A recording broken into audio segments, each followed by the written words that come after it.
We have done a ton of Noctua fan reviews in the past, and actually, as far as 120 and 140mm form factor is concerned, we have almost done it.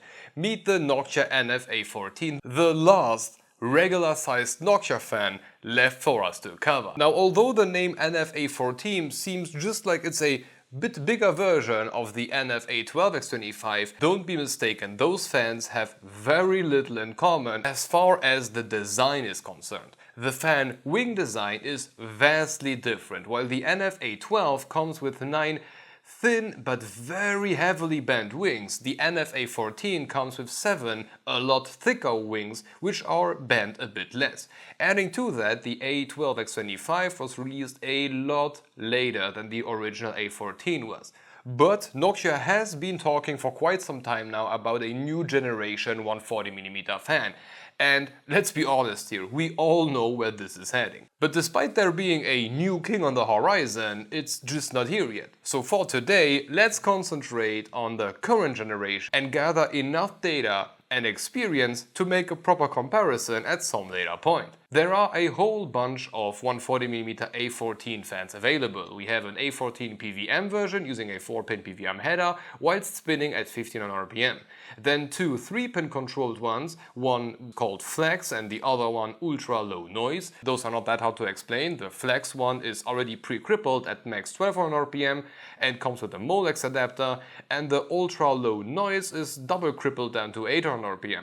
And from there are two versions left, a PWM and a 3-pin, both spinning at 1500 RPM, but both built for a 5V operation, so not for us today. The most important one for us is the NF-A14 PWM, spinning at up to 1500 RPM whilst pushing 82 CFM at 2.08mm of H2O. Pretty good so far.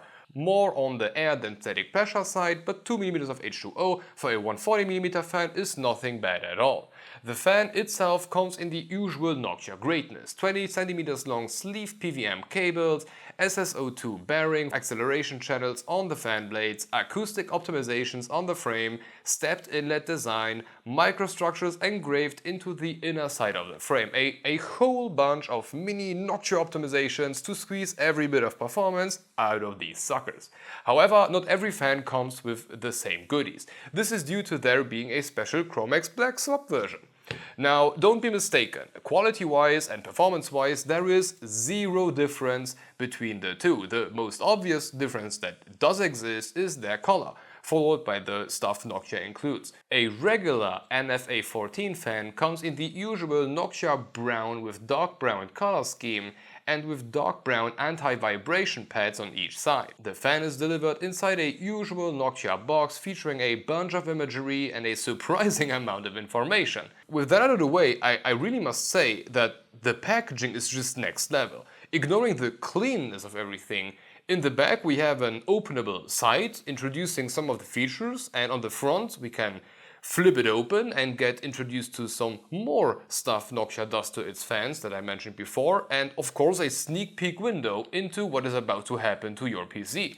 Once everything is unboxed, we also get a ton of goodies: a low noise adapter, which I still find useless, a PWM to 2 PWM splitter, an additional 30cm PWM extension, so we can have a 50cm cable if you really want to, 4 fan screws and 4 fan anti-vibration mountings. Yes, just slide them through the holes on the case and then through the fan and you are good, plus additional anti-vibration properties. All in all, you really get the package. Usually with fans you get 4 screws and that's it. If you're lucky you might get an additional set of radiator screws, but you won't see this anywhere else. On the dark side there's also the Chromax.Black swap version, for those who are just not fan of the brown and brown color scheme. Although the box might not be as filled with goodies as the regular version, this one gets its own unique type of goodies. A black colored NF-A14 Chromax.Black comes with a 1cm long PWM header directly at the fan frame, and then an extension to make it actually 30cm long. In addition to that, we'll also get the mandatory 4 set of fans, but the bigger plus point are the replaceable rubber corner pieces.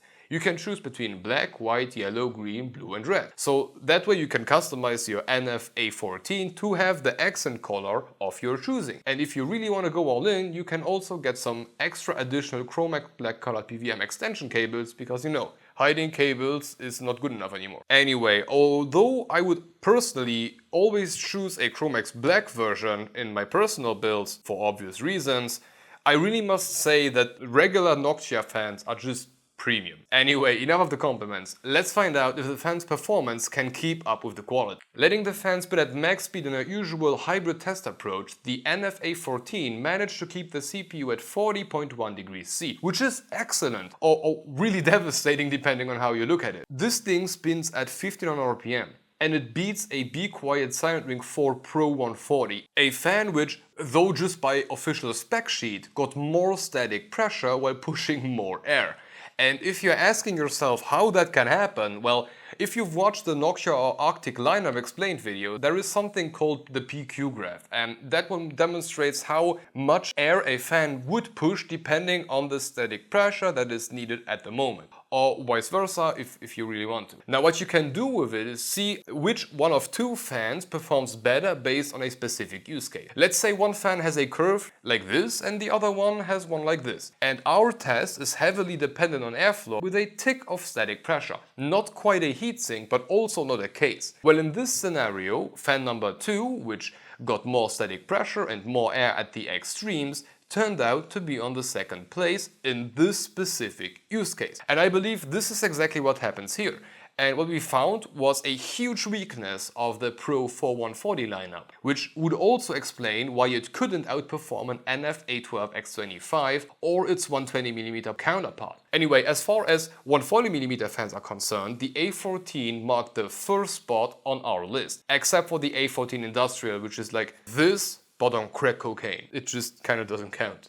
On the noise to performance side, the good stuff is just keep happening. Compared to all of our top performing 140mm fans, the NF-A14 starts off with the best noise to performance ratio and keeps it up until 50% fan speed. From there, the P14 ARGB takes the lead until 25% fan speed. But still, at full blast, there is nothing capable of keeping up with an NF-A14. But, and this is also a big but, let's add the NF-A12X25.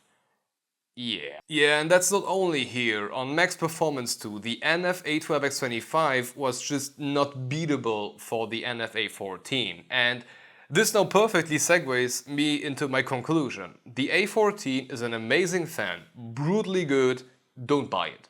Not because it can't keep up with other fans, because it clearly can. With most of them actually, but because the fan came out in 2013. And if you want to believe Noctua's roadmap, there will be a redo before 2023 hit. And as far as I am concerned, I see no other way for them than to take the excellent performance and noise to performance ratio of the A12X25 and then just scale it up to 140. And considering that the day I wrote the script was October 4th, it can't be long until that fan hits the market. And not to assume anything, but I would at least wait off until that fan releases, see how it compares, and then make a decision. For me, today's video was more like a revisit of the past. It was interesting to see that there is a 9-year-old fan that manages to climb to the top of my benchmark charts, even if that one was already pretty full of fans much younger than that. So yeah, although I would not recommend getting it, considering it might be outdated before this video even goes live, Noctua did a hell of a job back then, a very good thing. But okay, this should be it for Noctua and their NF-A14 PWM fan, quite the impressive thing. At this point, a huge thank you to Noctua for sending it over. If you want to continue watching, have a look at our take on the NF-A12X25, still my favorite fan. On a side note, we now also have channel membership, so if you're looking for a good way to sell your soul for an RG poop emoji, that's a pretty good way to go. Additionally, you can rest assured that the income will not only keep the channel afloat, but it will also serve to get a therapist who prepares me for what is about to happen. You know, just to be sure. Anyway, thank you for watching and hope to see you in the next one.